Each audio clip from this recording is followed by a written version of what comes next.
All right, we're good. All right, good afternoon, or I guess good evening, everyone. Appreciate you guys making it here on time. I said it earlier, but I'll just say it for the video. I have COVID, pretty sure wife has it. So I appreciate you guys' patience and all of that as we get through this one. So welcome to the meeting, 21st, 2022 June. Really nice to have you guys here. So we're going to cover chapters 7 through 9 today. And I'll say right up front, I found this to be some heavy reading this week. It was a lot of conquest, a lot of heavy topics.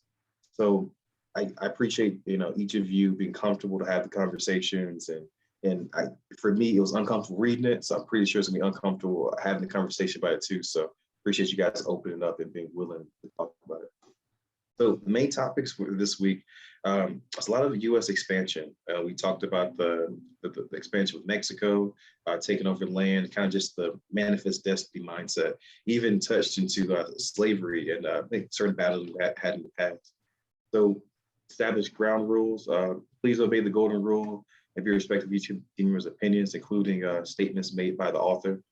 Do not interrupt each other while we're talking. Really haven't had an issue with that. Everybody's been amazing. Don't make any inappropriate comments or gestures to team members. I'm not worried about that happening. And also, it's okay to disagree, because I did write a few questions that I think are a little bit challenging. So, healthy disagreement, I think is actually a good thing. Does anybody have any questions about that? Okay, so Joe mentioned that he wanted the opening activity last week. I didn't know how to have one that's related to the topic. So I came up with two, which are the first one. So the first open activity, tell us about the last vacation you went on and a vacation you would like to have next. Well, the last one I'll start. Last one I went on, I just at the beginning of May went to Mexico to Playa del Carmen with the family, stayed in all-inclusive. It was sweet. I was just talking, I had a meeting. The mangoes down there are so good. Like, I love mangoes.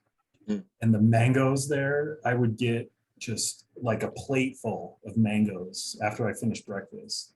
They were just so juicy and so sweet. So next real vacation will probably be there again. It's cheap, it's affordable, it's easy with kids. You got the beach, you got all inclusive. Yeah. I might be more of a different style. Haven't gotten the full job yet, so Mexico's coming in a few years. But I just got back from Winter Park actually a couple weekends ago and got to go stay up there for a little and just enjoy the mountains. And then hopefully soon we'll be going to Chicago. I'm buying flights this week to go to Lollapalooza next month. Oh, nice. Little music festival. That's a good time, man. That's a good time. I've never been, so it should be fun. My first festival. Enjoy, man. Thank you. What about you, Ben? I guess a month and a half ago, I was out in Yosemite. I did a 50K race, and then I just spent a few days after just chilling in the park. So it's pretty fun. Yeah. How long did it take you to run 50K? How long was that? It took me 6 hours and 32 minutes. Bruh, I run about 6 miles at a 10-minute pace, and I feel like I need a gold star. That's I mean, I hate running too. I just did it because my friend kept begging me, but I trained a lot, and it How took many miles is that? It's 32, just under 32. So it's yeah. Is a marathon 23? I think it's 26.2. Yeah. So you did over that, man. You're my hero. I don't know, man. I'm crazy. That's my vacation. Oh man. Yeah. And any place you'd like to go next? Ooh, me and my fiance, we're going to the Badlands in South Dakota. We're gonna just road trip up there. Just kind of do some car camping and hanging out. So no, that sounds like fun. That sounds like a lot of fun. I need to take a trip. So I just came back from Cancun for a friend's wedding. That was absolutely amazing. The crazy thing is, if people ever ask you, Black people can be sunburnt, my shoulders are sunburnt like crazy. I had literally the top of my head was hurting. I was like, why is my head hurting? And then I saw my skin start peeling. I was like, I just got a sunburn for the first time at the age of 30. Like I was like, oh my God, it's real. The So I first wear time sunscreen. ever? Yeah, I'm from Alabama, and the heat doesn't really bother me. It must have been really intense down there because I think I've worn sunscreen like one time in my entire life. I don't usually need it, but next time I go to Cancun, I will 100% have it. That in the bug spray. And then if I could go next place, I've always wanted to go to Ireland for whatever reason. So I want to get back to Europe, and hopefully the COVID thing doesn't get too bad this year. I'll make a trip to Europe this summer. So that's what I'm hoping. Or All right, that'll be a good time. Yeah, I've been back over there in a couple of years. All right. Appreciate the icebreaker. You guys participating with that one. So kind of jump right into it. So chapter 7 was entitled Sea to Shining Sea. Start on page 117. And, I kind of felt like the title really, said a lot about, the contents of it. So they got into the Mexican War, and this is something I really did not know a whole lot about. And the first question I had is the book stated that the U.S. invasion of Mexico as seen as the first foreign war. What do you think contributed to the U.S. not seeing the native population as a united group like the Cherokee Indians or the Cherokee Nation? So it's our first foreign war, but we had been at war with the Native Americans for years. What do you think contributed to that mindset?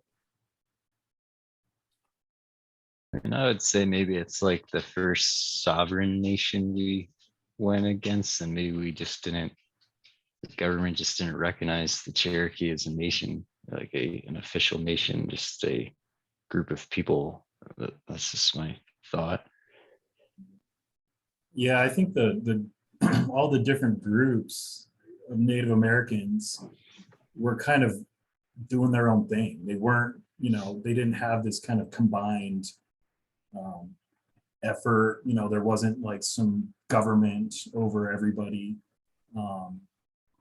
And so I think they were just, battling each group separately. Plus they were, the Native Americans were battling each other internally. So maybe that's why. Plus, there's always talk about, what I keep saying, like calling them like savages and that sort of thing. So it's kind of dehumanizing probably, and they probably didn't really see them as maybe worthy enough to, say it was like a war against them. Yeah, you guys both brought up really good points. I feel like my mind jumped immediately to like the more land ownership aspect of, I think people like the colonizers and people who are in the US sort of thought it was their land. So they didn't really consider that they were invading other people's land as much. They just felt that they had a right to it. But you both brought up good points that I guess it's difficult when it's not one nation. So like there was a lot of different, essentially, I guess Native American nations that weren't banded together. So it makes it difficult to basically say we're going after this group of people. So and I guess a follow-up question to that. So you guys make good points. I did find it interesting though that they did make treaties with the Native Americans. And as far as it being different groups, I'd imagine in Europe you saw the same type of fighting amongst people that looked alike or looked similar to each other. So I did find it interesting that, the book talks about the Native Americans, like Cherokee, they had a government, they had their own irrigation system, had these advanced things. And I guess, follow-up question, is there any thought that by not labeling them or not acknowledging their sovereignty, it made it easier to dehumanize them and actually you can't really take land from people who don't own it. So we're going to say you don't own anything, that way we can take it. Any thought about that?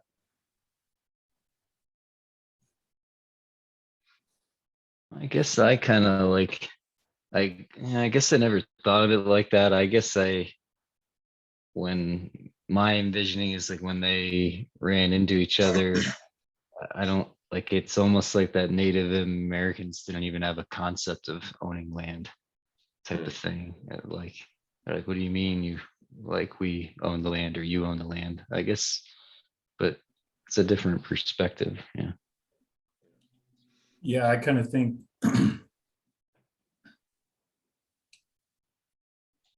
I guess along the land ownership, it was just this opportunity that, you know, these settlers came and saw, like, wow, look at all this land. It's free and nobody owns it and we can just take it.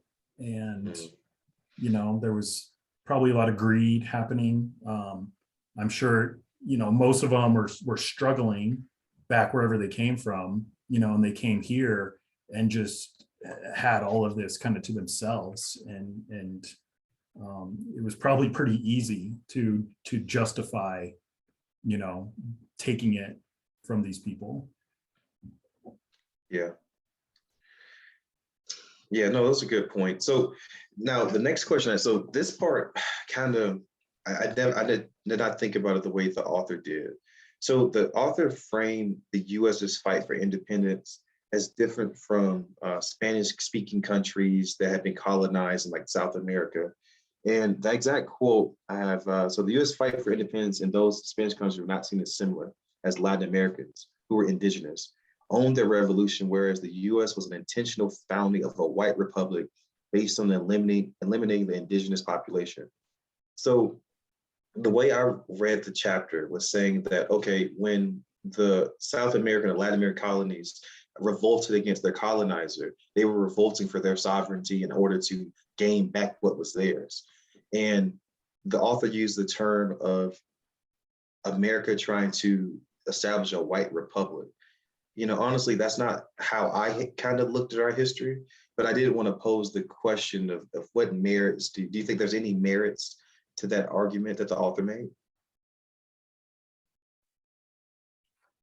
I think somewhat, because I guess this gets to a different historical kind of point that, like, so for Abraham Lincoln, say, some people say that him going against slavery was more of a political opinion rather than him stating his own personal opinion. And I think it's somewhat similar to that, in just that the Union and the original Europeans sort of had this goal and believed that they were the civilized people. And it's not like the North didn't have slavery for a long time. I think before the Civil War, it was more of a combined goal, but after the Civil War, it did sort of separate it. So it was less skin color based, at least. And it was more, this is our people, like people that are on this land are our people. But prior to that, it definitely felt very racial based, because like they met the Native American people, and almost strictly based off, I guess, color of their skin and difference in languages, they called them savages. Yeah. It's hard to put ourselves in that position, you know. I think in the day and age we're living in, you know, there's so much diversity, there's so many different, you know, people here, and just such a mixture, you know. And I don't know, it's hard to put myself back then in that situation to think, you know, how would they react? You know, how would you react? I don't know. It's tough. And really quick chat, because that's a good point, because I'm pretty sure, don't we still call ourselves like the melting pot? Like, or at least you hear that a lot of times about the diversity and it's something we kind of appreciate or find strength in. And it's kind of weird to think about these people where they had this Anglo-Saxon identity, and anyone who didn't have that background was lesser. See, that was such a common thing is kind of odd. Well, yeah, and there's, you know, nowadays there's such a mix of races, you know. I mean, I don't think anybody's pure 100% something or other, you know. Yeah. And I was reading something the other day, and it was talking about how, like, you know, white people in America will be the minority in, I forget how many years, 20 years or something.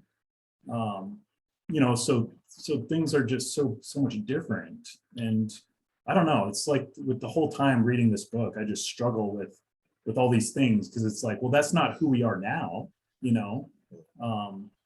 And, you know, like I've said before, I don't like reading it, because it, you know, I feel like the author is trying to make, well, for me anyway, my opinion, the author's like trying to make me feel bad about what happened and somehow make up for it, or, you know, feel bad for, you know, celebrating the 4th of July. that sort of thing, which bothers me. Any thoughts, Ben? No, I mean, like you brought up that melting pot comment, and I don't think, I'm kind of like, as reading this book, I try to like establish like a timeline, like when did America really get like culturized? And to me, maybe in the beginning, it was just a bunch of like Anglo-Saxon white people against Indians, and that's not a good combination back then. When you roll up on a beach and you're like, oh, there's people here. You're not supposed to be here, you know? And then you coexist, and then fighting violence happens, right? And now, I don't know. But like, to Chad's point, it's like all of us are very mixed, and yeah, what's 50 years look like? We're going to be even more melted, right? So yeah, no, and that's a good point. And again, it's like you said, it's hard to get, I think Joe said, it's hard to get into the mindset of how they were thinking back then, especially where, they're coming up with new sciences, they're coming up with new theories. And it was a prevalent theory that based on the color of your skin, then this is your intelligence and this is your capabilities.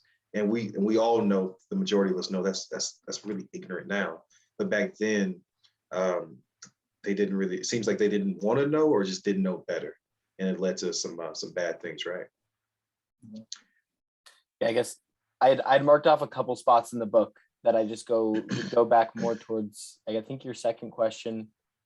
But if you look at the beginning of chapter 7, there's like 3 quotes on the first page, one by Walt Whitman, one by a captain, and one by somebody named Waddy Thompson Jr. And almost all of them are racially based in the fact that, like, the first one, the Spaniards are the meanest looking race of people I ever saw, don't appear more civilized than our Indians, dirty, filthy looking creatures.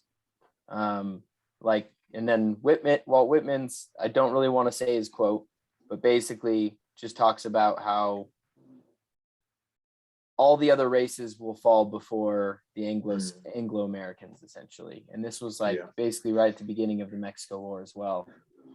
So it feels like a lot of the literature, at least in the US, like similar to how in the book they were talking about, like that was the start of sort of information. They started putting a lot more money into publishing literature.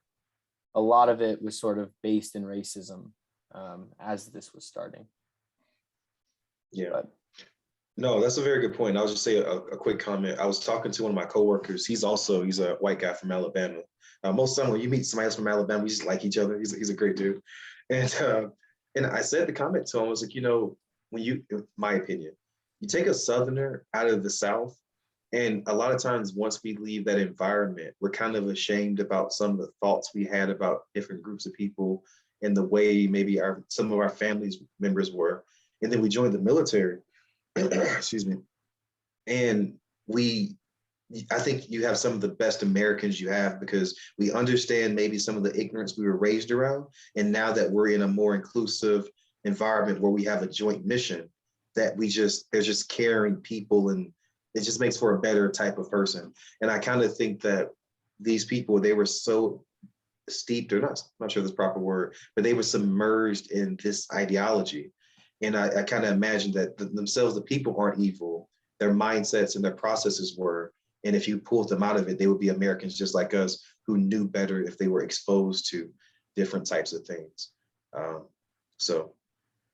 Okay.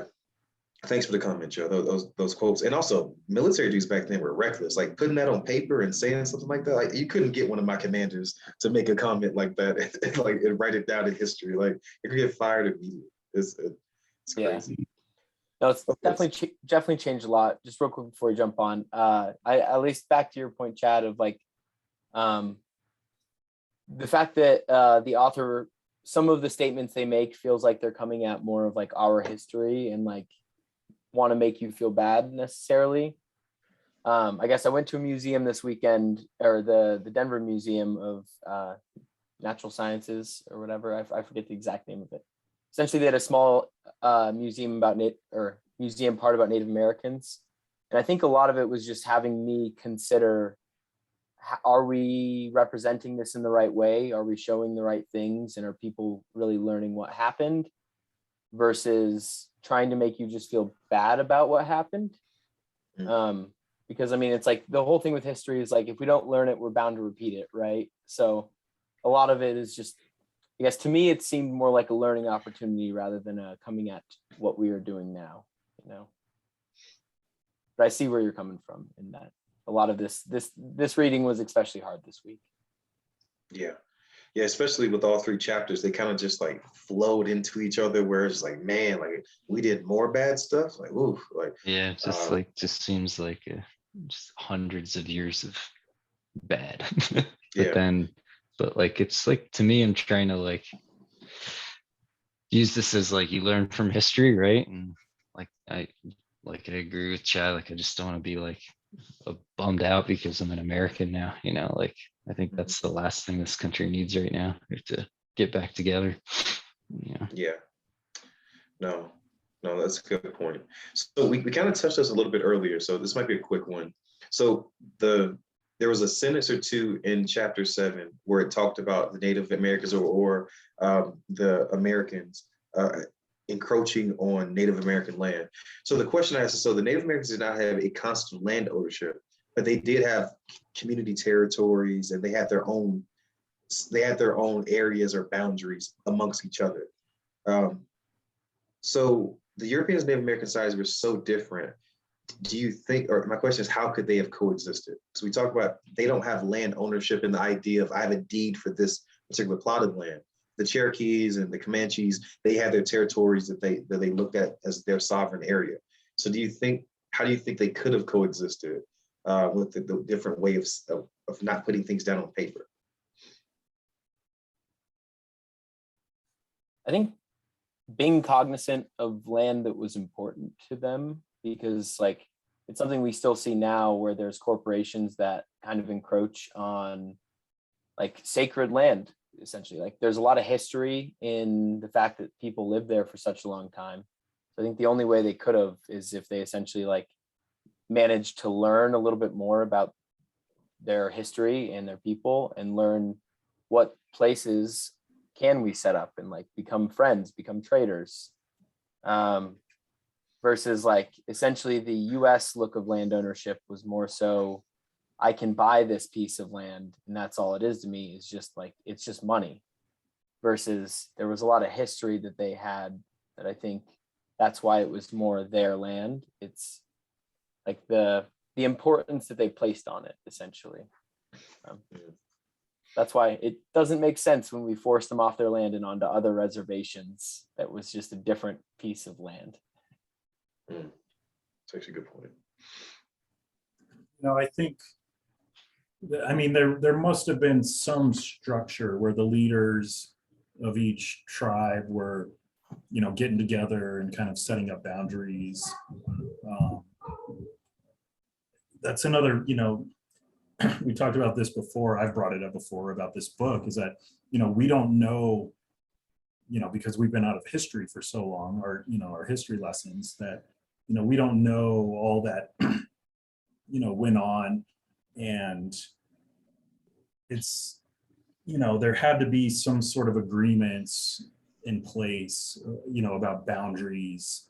But at the same time, I think there was still a lot of, fighting within, these different tribes. And, I bet a lot of it had to do with, the land. I think a lot of these Plains Indians were, they follow the buffalo and, end up somewhere that's really sweet, like Colorado, and decide to just, stay here. And so I don't know, it would be interesting to really see, what happened, why, how they were able to do it, without kind of a set of rules. I kind of feel like if you were to just like go back and try to redo history, I don't think it would play out really much different. It's just two different people on opposite ends of the spectrum. And then when you're in that type of thing, you fear and you're scared, and then bad things happen, right? And I think that's just a little bit of human nature growing. You know, Yeah.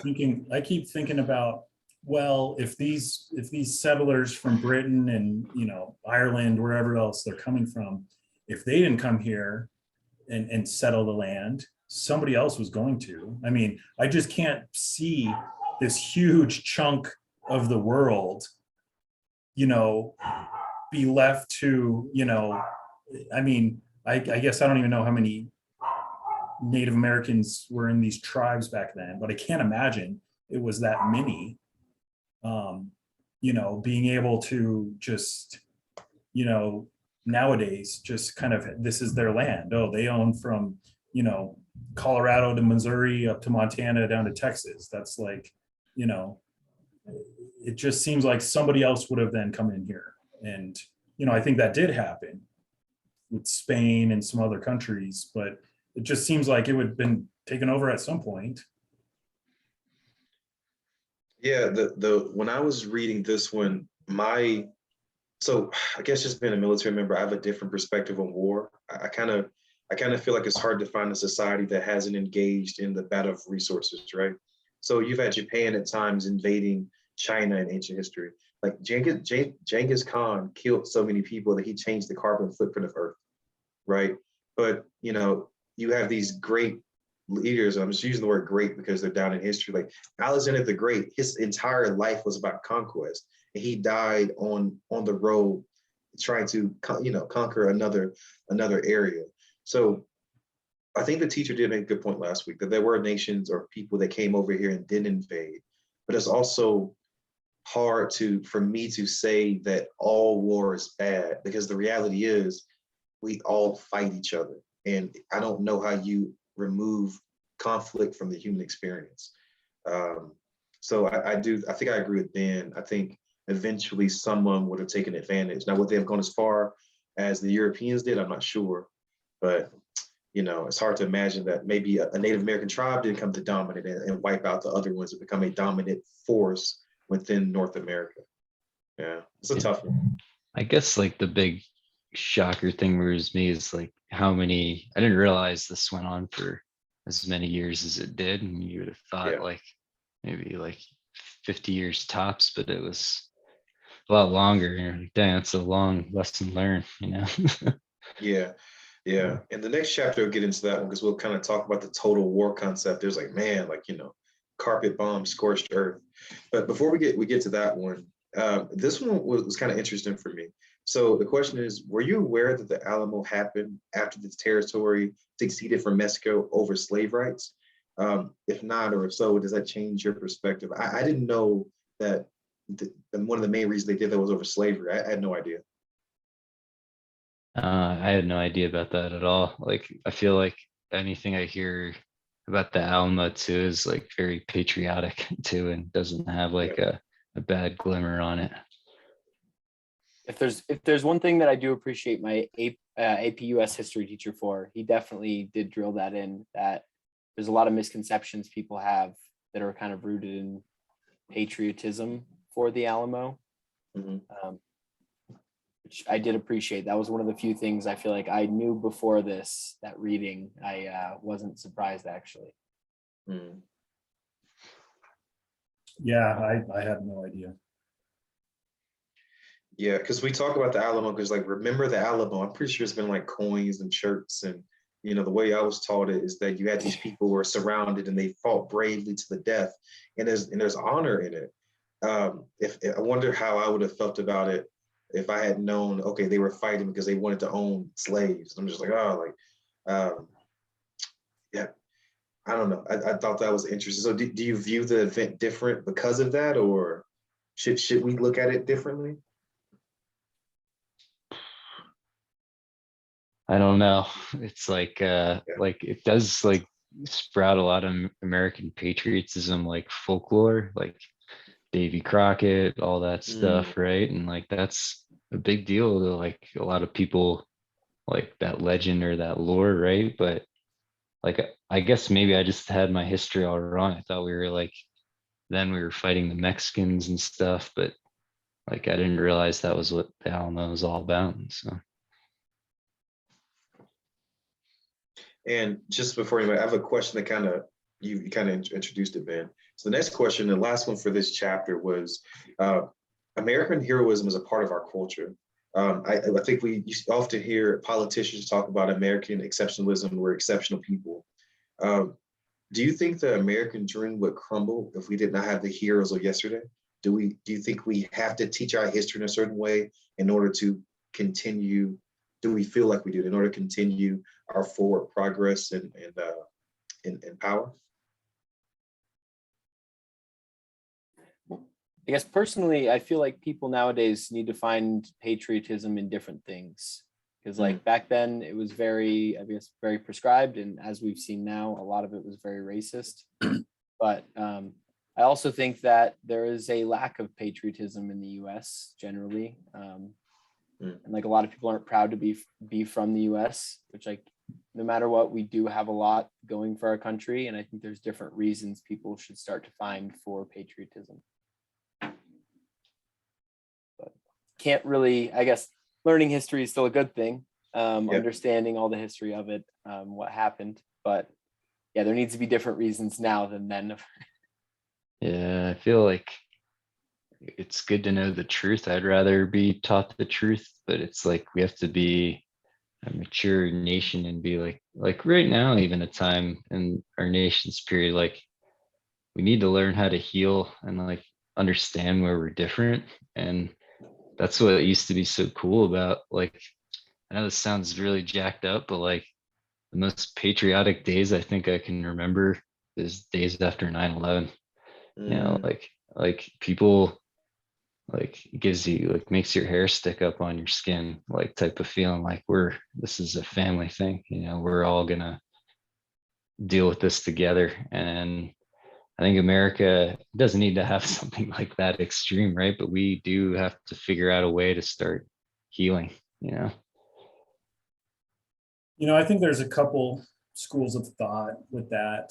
I mean, I guess personally, I think that, some of these people who like wrote the Constitution, it's this document that stood, well, the test of time so far. And it's created such like a wonderful country for us that other countries envy. And, I think so much of, the success of this country is because of that.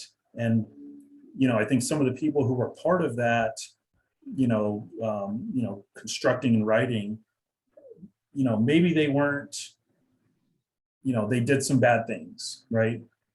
Because that was part of the times. But I think in general, they did this blueprint for where we're at today. And if it wasn't for that, we wouldn't be here in this, what I think, I guess, I don't know. I think we live in the best country in the world. And, for us to be able to do this and, freedom of speech and all this stuff, it's like, I think we owe gratitude towards the people who, created this. But at the same time, yeah, they may have done some bad things, but I still think, they're kind of national heroes. Yeah, I feel like everyone just expects it to go perfect, right? And that's not how you learn and grow. So like, yeah, I agree with that. And it's like nowadays, like super sucks, right? Like cancel culture, like you have one blip on your radar and you're in the public light, people will write you off. But like I've made plenty of mistakes in my life, and should I be judged for that for the rest of my life and not given another chance at things, Yeah. So, and that's interesting because I hate to keep saying like the military thing. It's so funny. Like I'll have a family member come, like, especially during election time. They'll say, "How are you guys dealing?" I'm not going to name an issue, but how are you guys dealing with this issue and this hot button topic? And this just law just passed, and how does it affect you? And my answer most of the time is we don't really talk about it. It doesn't really affect us because at the end of the day, we have a mission to do, and mission comes first. Like the Air Force used to have a saying, "Service before self."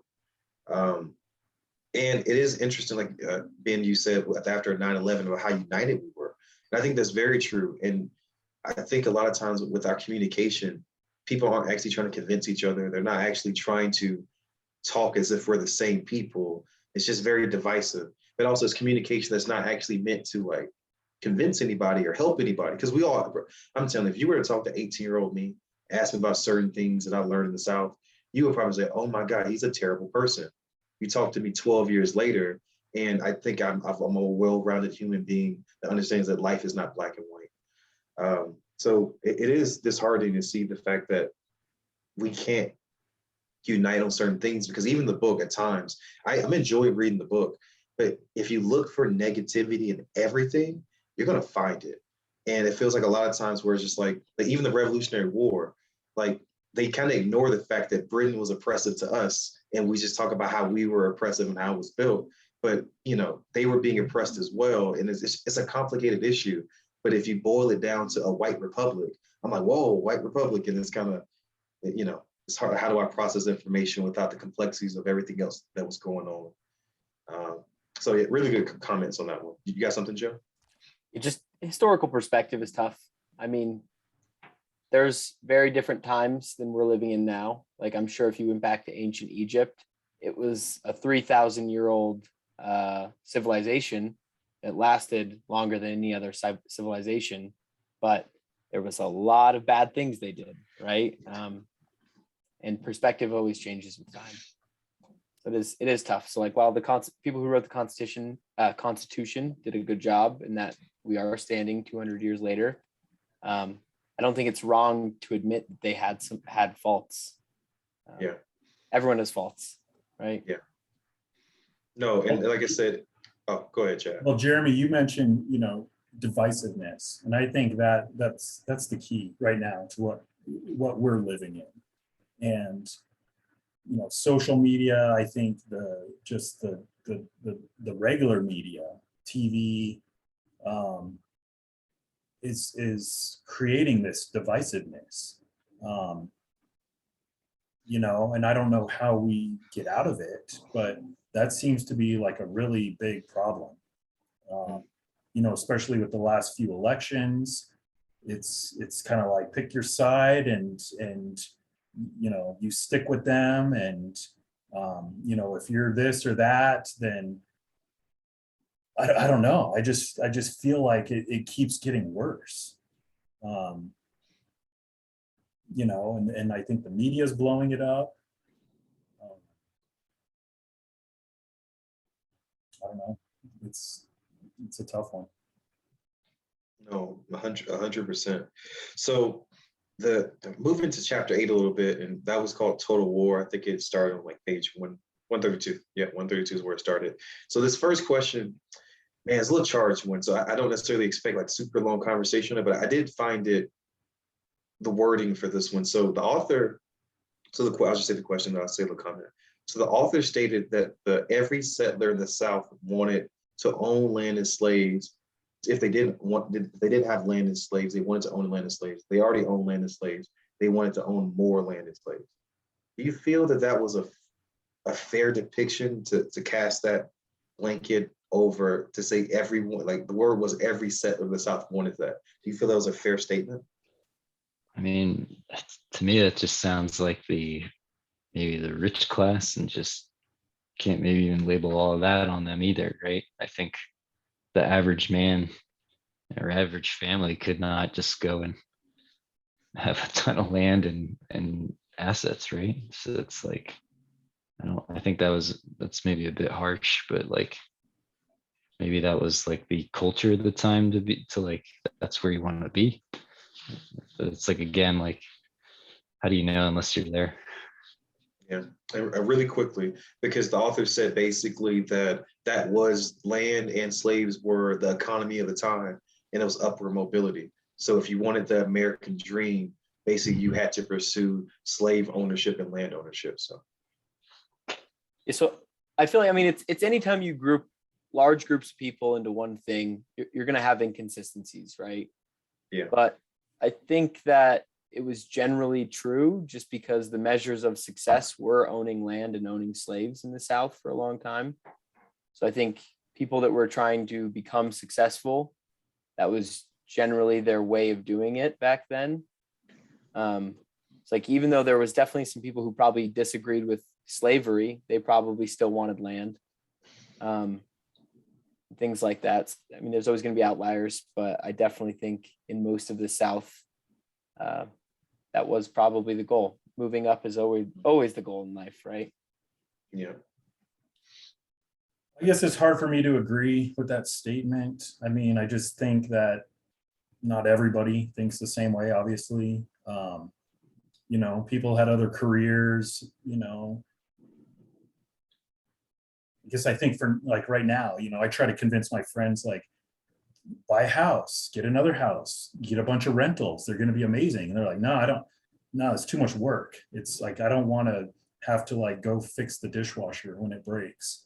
But it's like, what, are you crazy? That's the like smartest thing to do. And it just blows my mind, you know, but you know, people don't have any desire to do that. And, you know, I think it could be the same way, but I also think that the author, you know, writes in a way, you know, to kind of get you emotionally charged up and generalize a lot of things, which I don't agree with. You know, I mean, we could probably count the number of times where they talk about, you know, these people killing the Indians, and they've said this, you know, the women, children, and old men. I don't know how many times they've said that, but I think it's meant to like emotionally charge you, like, oh God, that's horrible, you know. And I don't know, you know, the author wasn't there when these happened. You know, they're doing research and getting information, but I don't know. I think it's just it's kind of a tactic to kind of rile up the reader, in my opinion. And just kind of paint this blanket statement that, oh, everybody was the same. They all had the same goal. And I don't agree with that.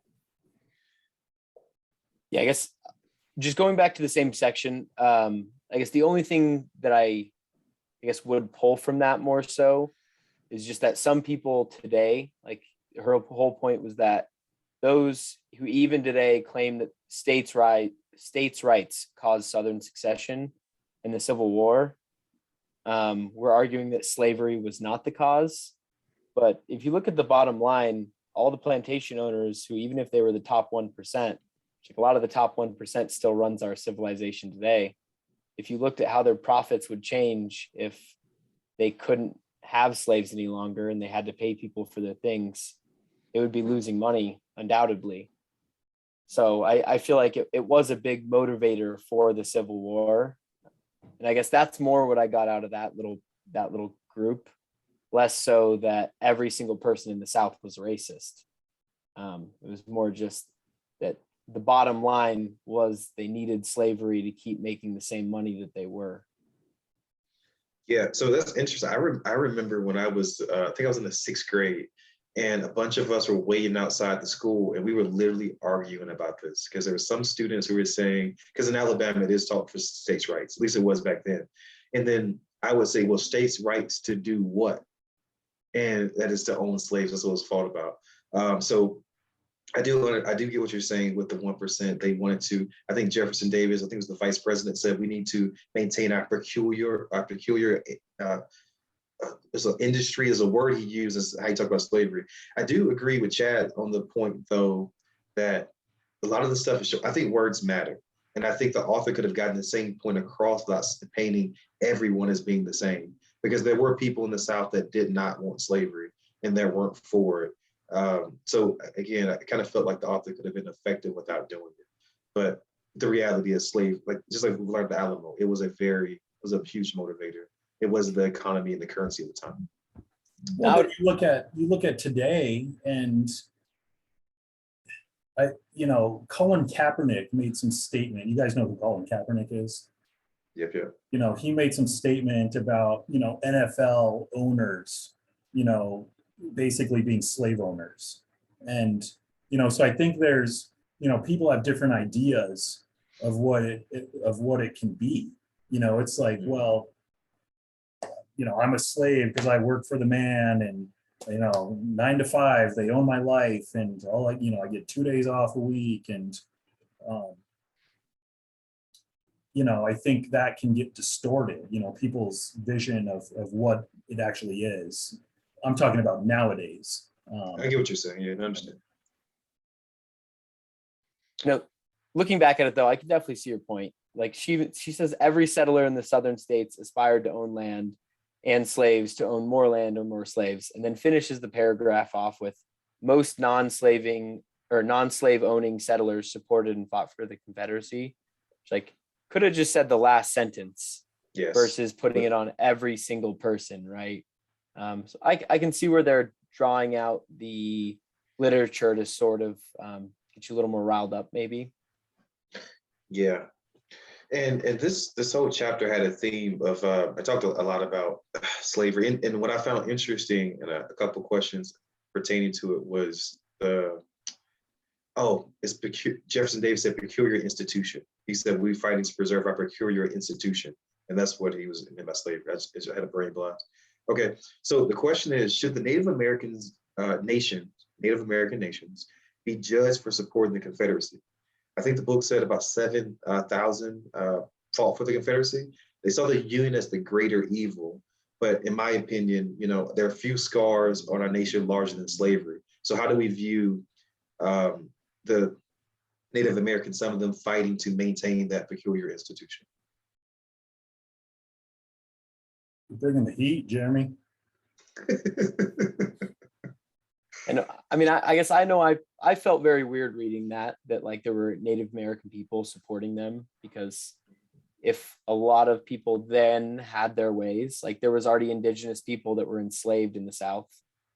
So it did feel kind of peculiar having them support people that would also at the same time take over their land and take some of their people hostage. It more just made me think, like, wouldn't this have been a great time to support the Union and make deals that might help protect your sovereignty more so? Yeah, it's like they just like who provides more protection. It's like gang stuff, you know. I don't know, but yeah, that is weird. Man, you got some good questions today. 100%. Have you been part of a gang, Ben? I'm not familiar with gang I just rules.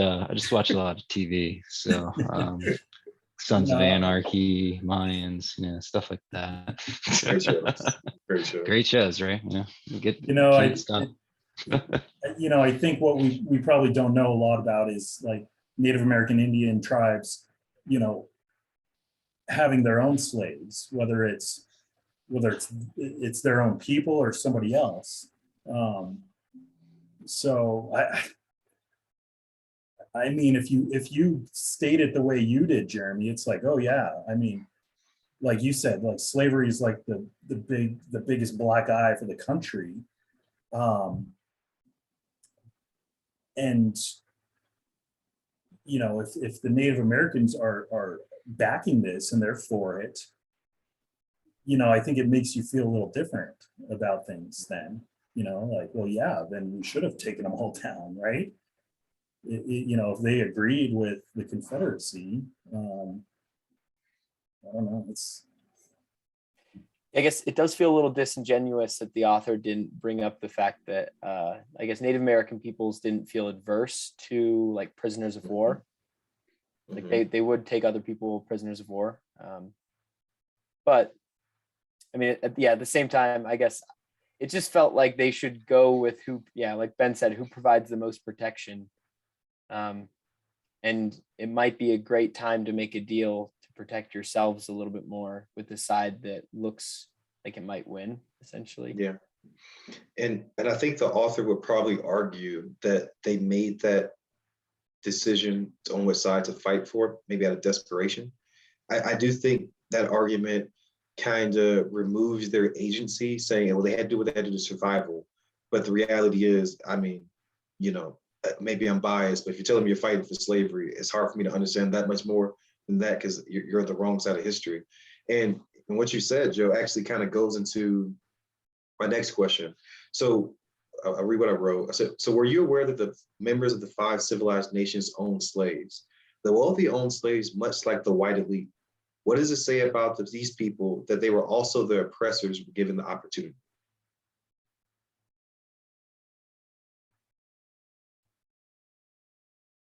Because when you read the book, you kind of, Anglo-Saxon white Americans are painted as this. And even, I was taught growing up that, even some Black people who were wealthy owned slaves. And it kind of felt like my teachers were trying to say that to kind of remove the burden of guilt a little bit. But I did find it interesting that we talk about everyone, or talk about them being oppressors or being oppressed. And the reality is they didn't really see the plight of other brown people like them. Do you have any thoughts on that?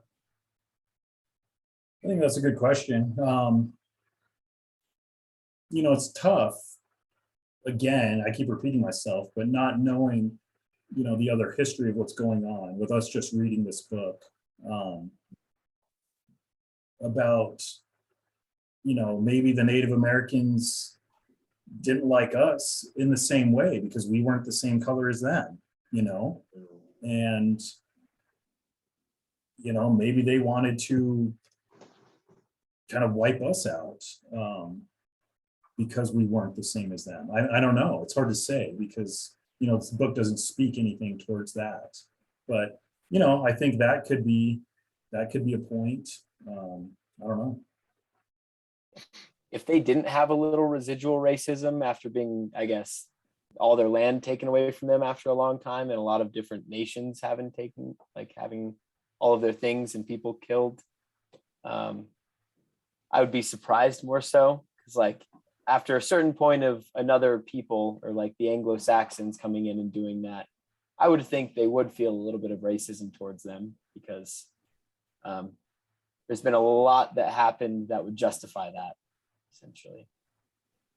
But it is a hard question, just because we're not reading necessarily about the different cultures, or I guess as much about the Native American culture as we are just learning about what happened. It would be interesting to read a little bit more about how it worked there personally in the different nations, instead of I guess a few of them being grouped together. That's a great question. It's tough. I'm struggling with that one. Yeah, I was struggling with reading with it because, again, I think a lot of times you read books like this, Native Americans are painted in very good light, and I think mostly they should be. But also, again, I think if we were in a philosophy class, we might have an answer or think about this. It's just okay, we are. I guess I'm not sure of the word I'm looking for. We understand and we said, man, it really sucks that they were being oppressed, and then you start reading about how they were also oppressors. So it's just like, man, should that change the way? So if they had the better weapons, the better guns, they had invaded, Western Europe, would the story have been the same? And maybe it kind of speaks to human nature versus just the evil of one group over another. That's great. Oh no, I was just gonna say, this other class I took in this program was leading oneself with Ron Duran. We had a whole week, or maybe it was a good segment of a class talking about how, since we're animals, evolution over time, right? Or at least that's what I believe. But racism is very natural in our brain. It's kind of weird to talk about and messed up, but anytime you're just walking around, your natural animalistic self is sizing people up, right? We categorize that as racism. Hey, oh, that guy looks different than me. Nowadays, you are a little bit more cognizant, obviously, of that, and you control that and you kind of shove that down. But when you're scared or something, you're constantly sizing up. You're in survive mode, and it's a natural animal trait. And unfortunately, things went a lot worse with that over time as we became civilized. But I think now we're obviously cognizant of those things. But I found that very interesting, that that study in that class is you had to take a test or something, and it showed what you think of each different ethnicity or like color of skin type of thing, if I recall. And it was like very uncomfortable. It's like, because I'm like, I'm not racist, but like the way I answered very quickly, it's like it labeled me in like not a good light. I was like, what the fuck? You know, like I don't like that, you know? I just took that and I got the opposite of the results I was expecting, honestly. Yeah. Apparently I have more of an aversion to like white people versus black people, is what the test said. Growing up in Colorado, it definitely wasn't expecting, and I guess there's little things like we're tribalistic in nature. And it's tough to identify that. That's sort of the unconscious biases that we hold, right? Like I'm taking that class right now. That's the word, Yeah. It's tough. There's I don't know if you guys took the ethics course with Dr. Moore, but he showed a video early on in the semester about, it was called the Baby Lab. And you guys should watch this, the Baby Lab. It was like a 60 minutes special. And, so they did these experiments on babies and came to discover that, even babies have this bias, for people that like look like them, and so it's I think the question was like, are we born with these biases, and are they bad, because I think sometimes, and I argued in the class that all biases aren't bad. I think obviously in situations it can be, but like you mentioned, like survival mode, when we were, Neanderthals or something like yeah, that. exactly. You're fighting for your life and got to go kill a buffalo on the prairie. You have like one track mind. And so, I think some of these things are built in. But I don't know. I guess I don't know if they're all bad, but I think we're being taught that bias is bad, but I don't know if I agree with that. Yeah, I feel like right now, like we know where you've evolved enough to know like, all right, well, this is a different time. We're smarter. We've learned so much, like, even though it's like in our DNA, we know to like, you just like quickly beat it away. At least, that's like this, that's how I think of it, right? But it's like, it's good to know it exists there. And then you can analyze each one, right? We're smart enough to be self-aware. Yeah. I mean, there's certain parts, of, where you don't want to walk through at night. Or, I mean, there's places even in Boulder where these like homeless camps, and, there's needles on the ground, and it's like, you don't want to take your kids through there, right? So I think there's, that sort of thing. It's like, I don't know.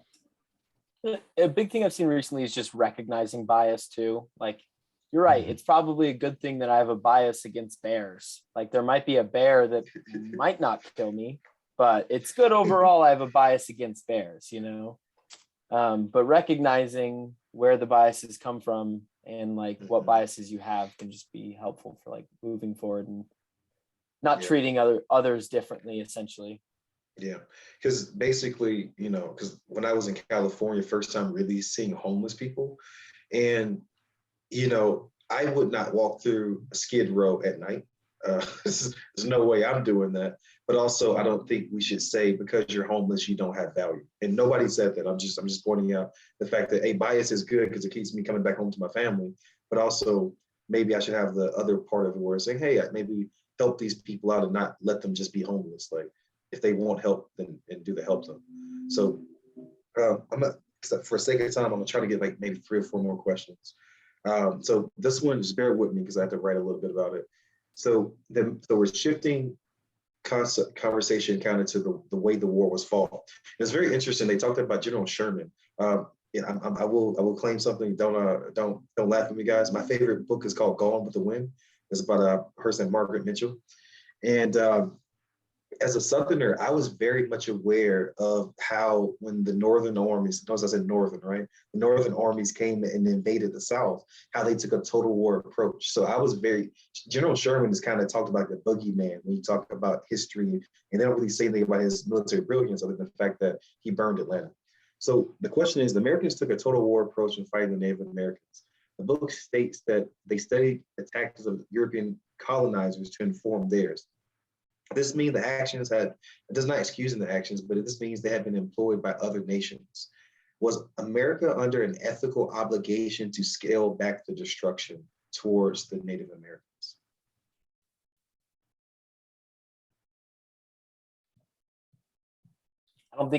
I guess there were only a couple points that ethics were concerned, especially in chapter 2. Like there was one point, I think in the Colorados actually, General Chapelton or something like that just had some pretty horrendous move where he went through southeast Colorado and basically just killed and pillaged.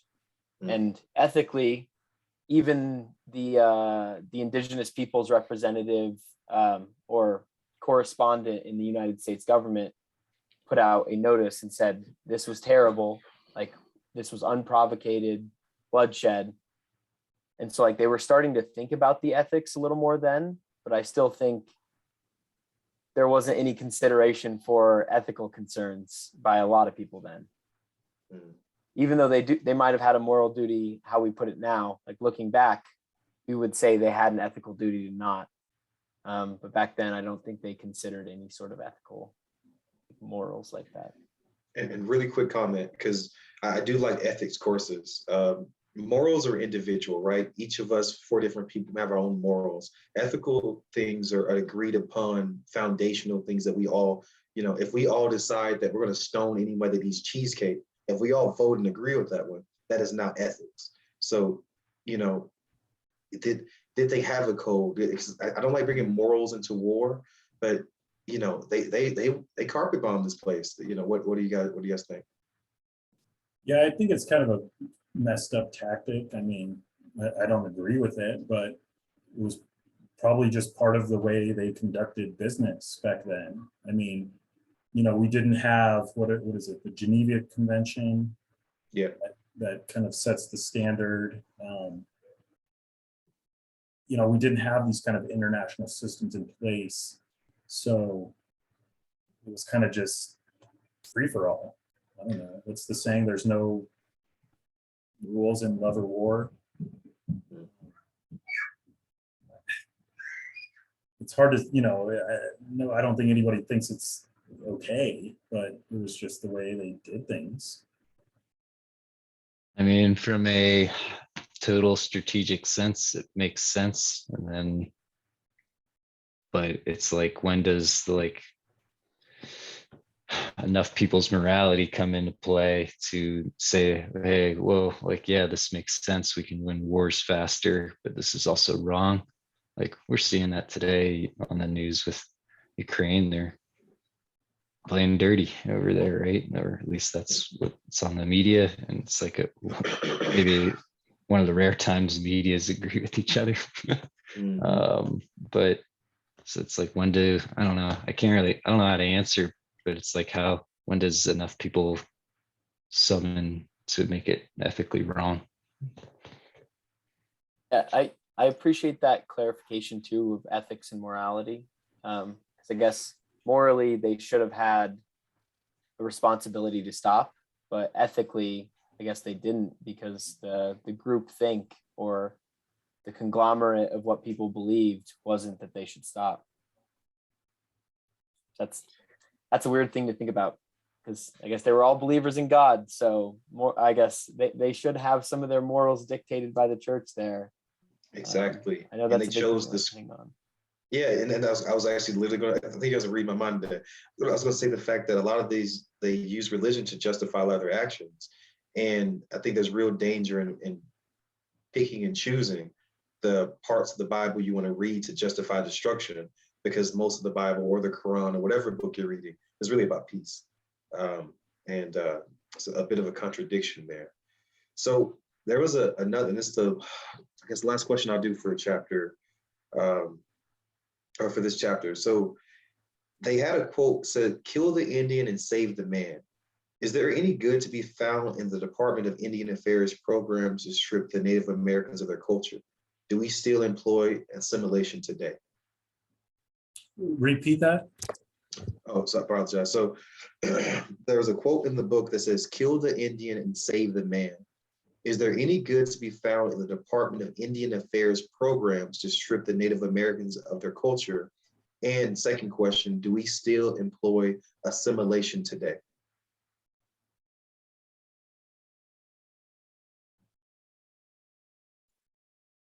I mean, looking back, I would say people like teaching others about what the Anglo culture was is a good thing, to teach them more about it, but forcing it upon them is the bad part. Like, I guess if it's forceful assimilation, it's definitely has a negative light on it.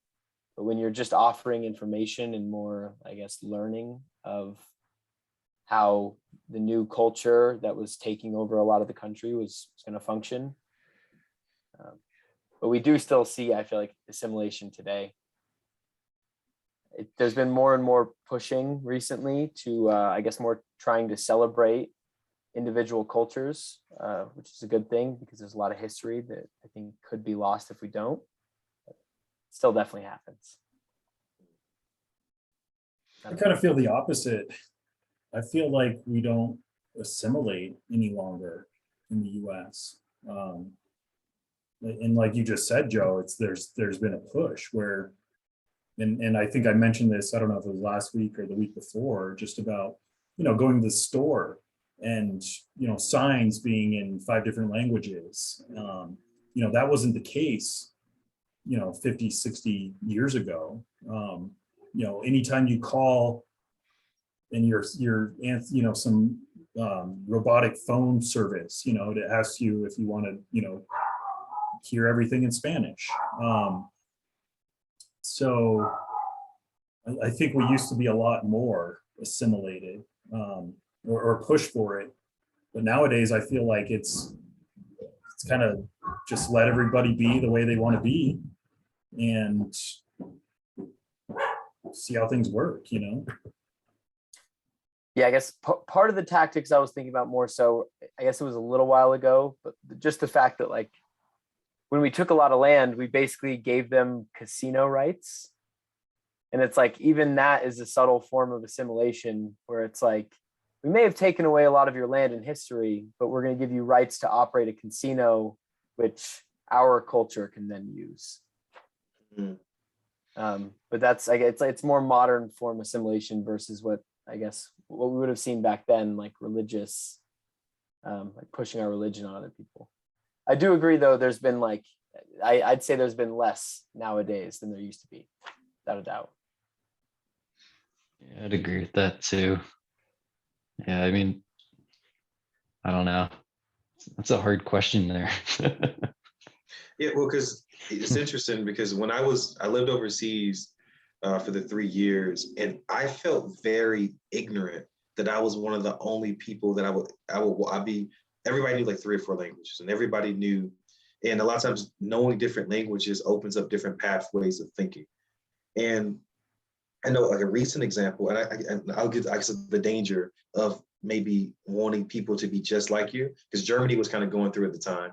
When it came up to the Syrian refugees, a lot of Western European nations did not want Syrians coming to their countries because the culture was so different and they were fearing not being assimilated. But then if you notice, when it came to the recent Ukraine crisis, the Ukrainians were seen as different, more civilized, and easier to assimilate to countries, and they kind of opened the doors to them. So I do think you want people who can integrate into your culture and not cause, especially with some religions have rules that go counterproductive to our American values, at least our current American values.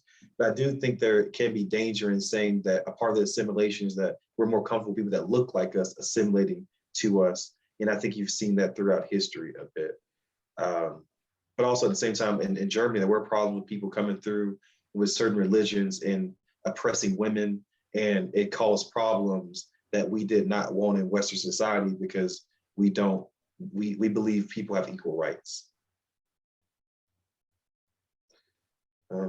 Okay, so running on low on time. Any follow up, or I'll move to the next one just to check.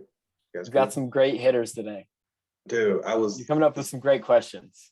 I found this very intriguing. It's like, maybe this is what I do, and after I got the military, I just write questions down and ask them to people.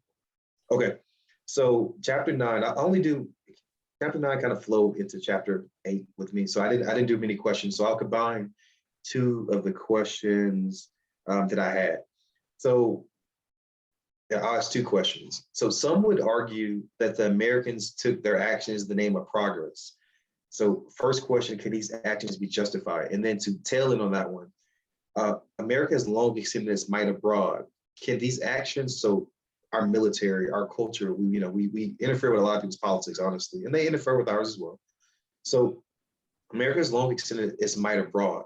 Can these actions be justified if it is in the benefit of your tribe and at the detriment, even if it's at the detriment of another?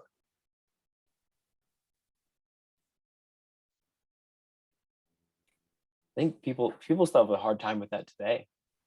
I mean, we're So- tribalistic between Democratic and Republican, right? Yeah. It's almost, so I guess is like your question, like, is as long as it benefits the greater good, right? Almost kind of. Yeah. Yeah, I feel like that's always, I've always felt like that's like when someone's trying to argue something they're trying to do that might not be ethical or something like that, then they throw that in there as like put the last nail in the coffin type of thing, where they're like, well, this is for the greater good. You're like, oh, well, yeah, okay. Like, it's hard to argue outside that, right? But yeah, I agree with Joe. Like, I feel like that still goes on very much right now. Yeah. So really quick comment, try to get a little context on it. I just thought this right now. So I used to watch a show called The Walking Dead before they got like 7 seasons in and they got just terrible. But there was a scene where who's the main character? Is it Jim or something? Jim or Nick? Sure. Yeah. So he's standing. So he's with his group of people in this, post-apocalyptic thing, and the zombies everywhere. And they see another group of people who didn't have as many weapons as them, and they see them through the tree line. And they start having a debate, should they go in there, kill some of the people, take their resources? And they decided not to do it. And this, I will preface this because instruction watch later. This is not me excusing it of actions. But they decided not to do it. A few of them come back a little bit later, and another group had already killed the people and taken their resources. So then it was an ethical dilemma. They were going to die anyway. Should we have taken it? Now, I'm not, again, not trying to lose my job here. The Native Americans were not going to die anyway. I'm just trying to point out that when it comes to protecting your tribe, and if you need the resources, it is not as simple as saying peace every time, because if they weren't going to give you the resources, maybe we felt we needed to take it. So if America is saying that we needed the land for our national security and all these different things, is there any argument you feel that for the sake of progress and the railroads and whatever it is, you can not say it's okay, but you can understand why they took the actions they took? I think it's justifiable to say that, understanding why they did what they did, even though it may not, we may not agree with what, how they went about it. But,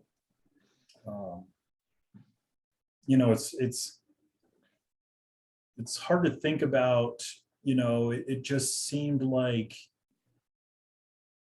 the people that came here and settled and, were colonizing and I get the sense they seem to be much more, advanced in I don't know if I want to say in their society, but just in their, tools and tactics and maybe politics. So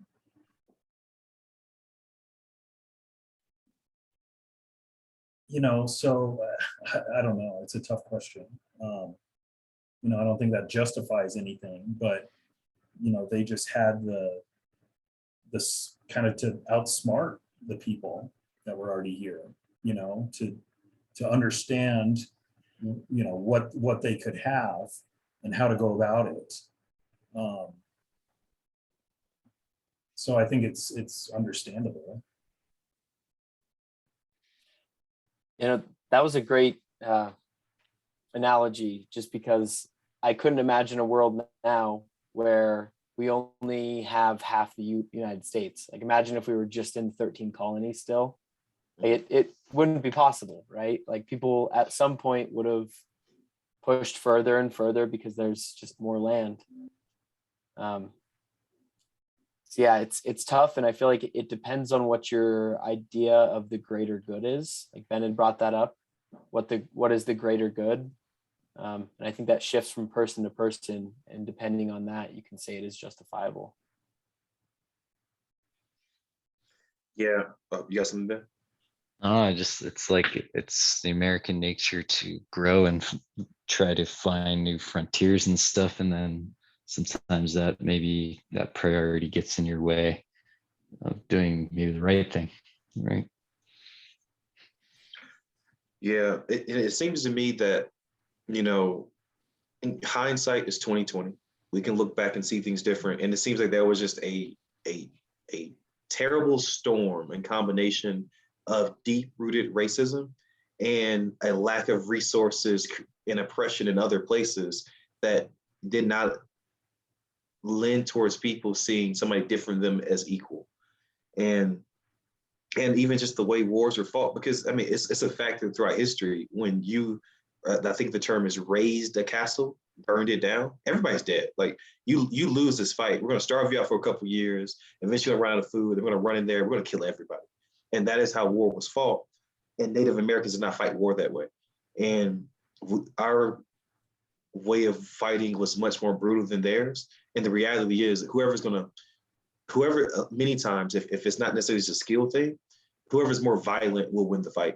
If I'm willing to do something to you that you're not willing to do to me, then there's a good chance that I'm going to be able to win that fight. And it seems as if that was kind of the case with it. Okay. So if you guys don't have any more comments, let me know. If you do, then I'll wrap it up. Any last parting thoughts? What you just said is going to probably get me the rest of the night, because depending on the perspective you look at it, like if this whole thing didn't happen, or I guess if we took over the entirety of the United States and it wasn't rooted in racism, I think it would be looked at differently in the history books as well. Because if you looked at European settlers like they were refugees, like they had to leave oppression and they were refugees coming here, it would definitely change the perspective people have on it. I don't know. You had some great questions. That's going to get me all night. Thank you. Okay, so I think this is the part where I put some stuff in the chat. So let me see if I can use my computer. Okay. Let me adjust some things so I can see both at the same time. So I found a few additional resources. So the first article, if I can highlight this.